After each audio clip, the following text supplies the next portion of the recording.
एक बात तो निश्चित है ही कि हम सब जीवन में चाहते सुख है, शांति है।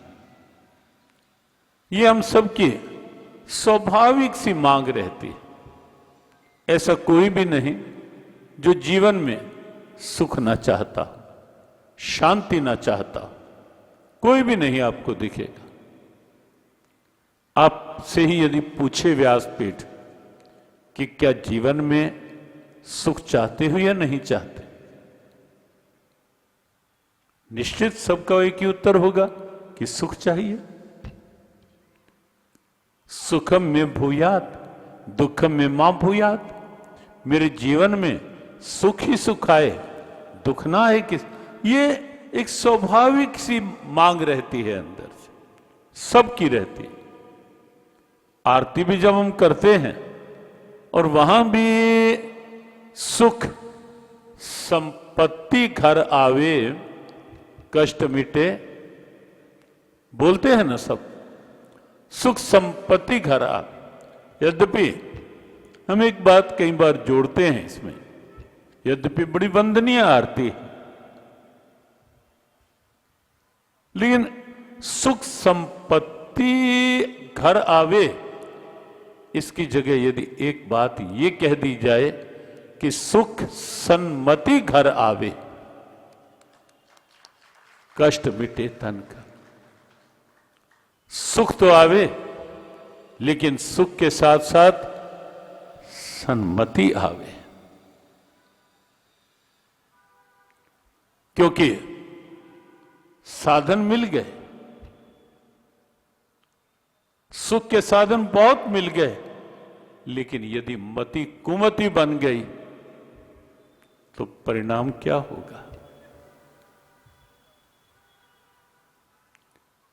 आवश्यक है कि सुख आए, लेकिन साथ साथ सन्मति लेकर आए, सद्बुद्धि लेकर के आए, ताकि उसका उपयोग सही से होता रहे। नहीं तो बहुत से उदाहरण ऐसे हैं, सामर्थ्य मिली, अपार मिली, अपार सामर्थ्य मिली, लेकिन मति सन्मति नहीं थी, तो वो सामर्थ्य उत्थान का कारण नहीं बनी, वो सामर्थ्य पतन का ही कारण बनी। नाम गिनाने लगे आपको तो ढेरों नाम भरे पड़े हैं, साहित्यिक शास्त्र भी, आध्यात्मिक शास्त्र भी।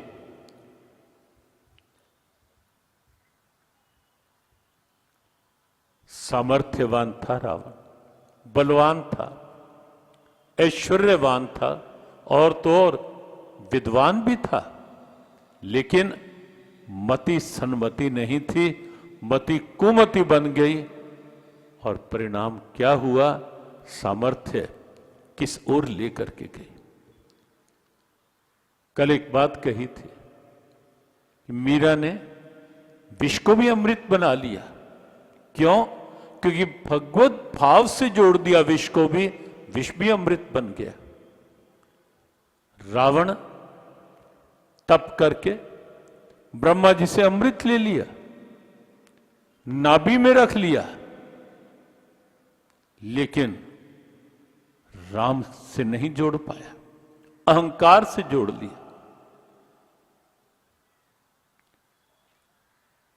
अहंकार और बढ़ा लिया कि अब अमृत मेरे पास है, अब मैं किसी के मारे मर नहीं सकता।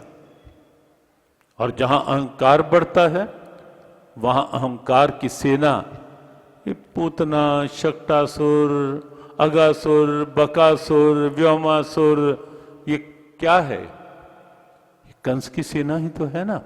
और कंस क्या है? अहंकार है। और ये सारी उसकी सेना वैसी की वैसी, कहीं कोई पाप है, कहीं ताप है, कहीं द्वेष है, कहीं ईर्ष्या है, कहीं कुछ, कहीं कपट है, वो सब अहंकार होगा, सब होगा साथ। तो रावण अहंकार बढ़ा बैठा अमृत लेकर के। तो अमृत रावण के पतन का कारण बना, उत्थान का कारण नहीं बना। क्यों? क्योंकि मति सन्मति नहीं थी, मति कुमति बन गई। और इसीलिए ये जो संकेत किया गया कि आरती में भी सुख आए, भगवान से प्रार्थना करने में बुराई नहीं कि सुख आए, आना चाहिए। भगवान कृपा करे सबके जीवन में सुख हो, लेकिन साथ में सन्मति आए, बुद्धि सद्बुद्धि बनी रहे, बुद्धि नहीं बिगड़े। क्योंकि गीता के अनुसार बुद्धि बिगड़ती है तो सब कुछ बिगड़ जाता है। बुद्धि नाशात प्रणश्यति, गीता ने कहा। एक एक वाक्य गीता का बिल्कुल जीवन से जुड़ी हुई सीधी प्रेरणाएं, कैसे जीवन का उत्थान हो और कैसे जीवन, इतना अनमोल जीवन, इतना श्रेष्ठ जीवन कैसे पतन की खाई में चला जाता है। तो गीता ने कहा जब बुद्धि बिगड़ती है तो सब कुछ बिगाड़ देती है। सुख सन्मति खराब। अस्तु, बात चल रही थी कि सुख हम सब की मांग है। हम सब चाहते हैं कि जीवन में सुख बने। कोई भी ऐसा नहीं होगा, जो सत्संग में आते हैं उनकी भी यही अपेक्षा होती है कि सुख बना रहे, और जिनके जीवन में सत्संग नहीं है, चाहते हुए भी सुख है, दुख वे भी नहीं चाहते होंगे। कहीं भी आप किससे पूछ लें, सुख सब चाहते हैं, लेकिन सुख है कहां? सुख भी यदि पूछे कैसा चाहिए, कुछ देर का या सदा रहने वाला? आपसे ही पूछें कि कैसा सुख चाहिए, जो सदा रहे या थोड़ी देर के लिए रहे? निश्चित सबका एक ही उत्तर होगा कि सदा रहे, परमानेंट, टेम्परेरी नहीं, शॉर्ट लिविंग नहीं, एवरलास्टिंग, सदा रहने वाला। कहां से मिले, कैसे मिले? गीता का अध्ययन करो, आप बहुत स्पष्ट विषय को समझ जाएंगे। देखो, संसार से मिलने वाला सुख, थोड़ा एक एनालिसिस देखना, और फिर वृत्ति को कैसे वास्तविक सुख जीवन में अनुभव हो पाए उसकी ओर देखना। संसार से मिलने वाला जो सुख है, वो सुख शाश्वत नहीं रह सकता। आप कहेंगे क्यों? इसलिए बड़े तर्क की बातें हैं गीता की, क्योंकि संसार स्वयं सदा रहने वाला नहीं। संसार में परिवर्तन आते रहते हैं, और सुख कब मिलता है, कैसे मिलता है? जब किसी भी वस्तु से अनुकूलता होगी आपकी। और इसीलिए हमने कहा कि यहां जो सत्संग का भाव है वो बिल्कुल जीवन, गीता की एक प्रेरणा, जीवन में आंखें खोलने वाली प्रेरणा है, वास्तविकता सामने लाने वाली, रहस्यों को प्रकट करने वाली, और बिल्कुल लॉजिकल, प्रैक्टिकल और साइंटिफिक। अंतर क्या है? संसार क्योंकि सदा रहने वाला नहीं, सुख मिलेगा केवल अनुकूलताओं के भाव के साथ। अनुकूलताएं रहेंगी तो सुख है। जहां अनुकूलता प्रतिकूलता में बदलेगी, ये सुख दुख का रहस्य क्या है? जहां अनुकूलता प्रतिकूलता में बदली, वहीं सुख दुख में बदल जाता है। विचार करें इस बात पर। पुत्र का होना ही सुख नहीं है, संतान का होना ही सुख नहीं है। संतान है अच्छी बात, लेकिन यदि संतान अनुकूल है तो सुख का कारण है। भगवान ना करें, यदि संतान कहीं विपरीत मार्ग पर चलने लगती है, आपके अनुकूल नहीं है संतान आपकी, तो ठीक अपने से पूछ के बताना, क्या वो सुख का कारण है या दुख का कारण है? क्या विचार है आपका? संतान ही सुख का कारण नहीं है, अनुकूलता सुख का कारण है। अनुकूल है तो सुख, नहीं अनुकूल वही पुत्र है। लेकिन अनुकूल नहीं है, कहीं बुरी संगति में पड़ गया, वही दुख का कारण बनता है। और संसार में एक और बड़ा हार्ड फैक्ट है, कड़वा सच है, कि संसार में दुख कहीं आकाश फोड़कर बाहर नहीं आते, धरती फाड़कर भी नहीं निकलते। जहां से सुख मिलता है वही कहीं ना कहीं अनुकूल ना होने पर दुख का कारण बनता है। तो दूर क्यों जाते हो? व्यापार अनुकूल है तो सुख का कारण, नहीं अनुकूल तो दुख का कारण बनता है या नहीं बनता?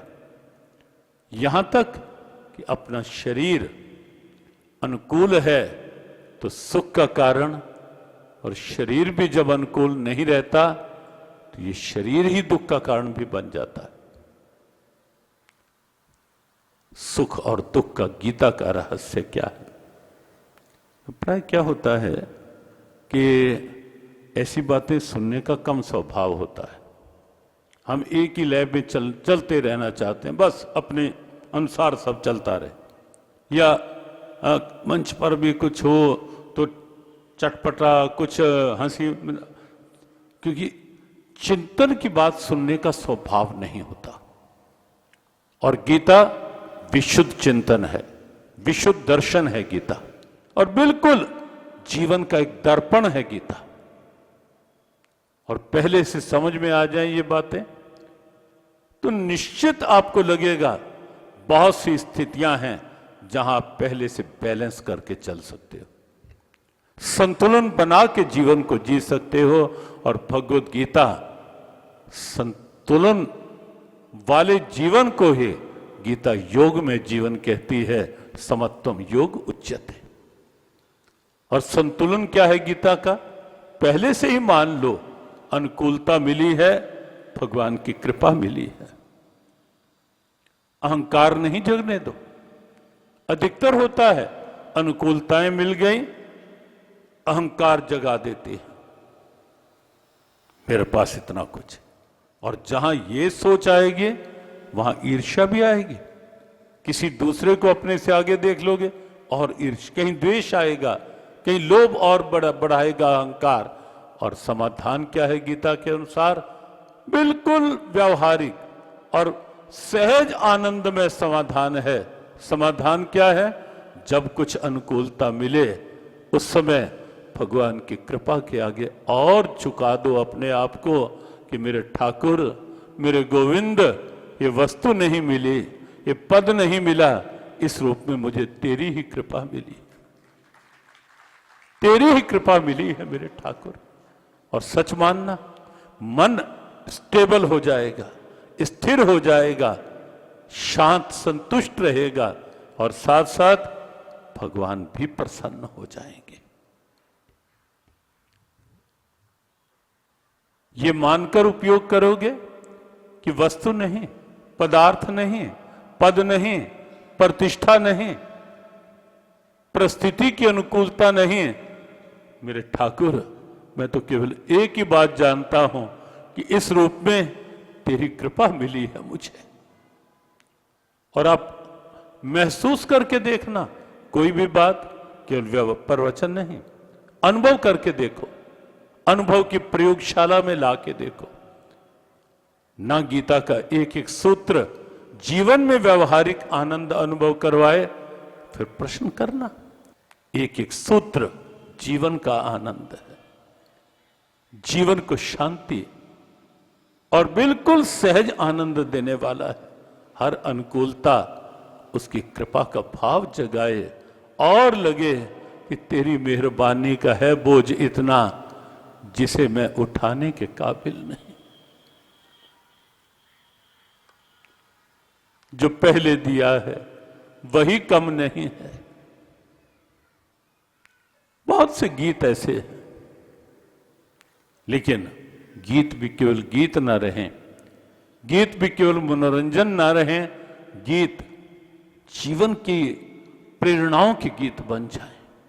गीता वो गीत है। 5163 वर्ष हो गए इस गीता जयंती पर जब भगवान कृष्ण ने गीता उपदेश दिया था। लेकिन इतना लंबा कालखंड बीतने के बाद भी आज भी बिल्कुल एक एक शब्द गीता का बिल्कुल तरोताजा है, फ्रेश है।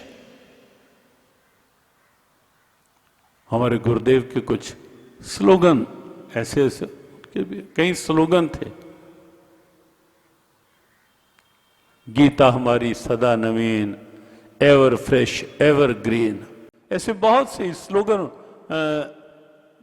गीता जी के साथ जुड़े हुए, और ये सच्चाई है। आप हमारे संत वाणी चैनल को सब्सक्राइब करें, वीडियो को लाइक करें, शेयर करें और हाँ, बेल आइकन पर क्लिक करना बिल्कुल ना भूलें ताकि हमारी किसी भी वीडियो की सूचना सबसे पहले आपको मिले।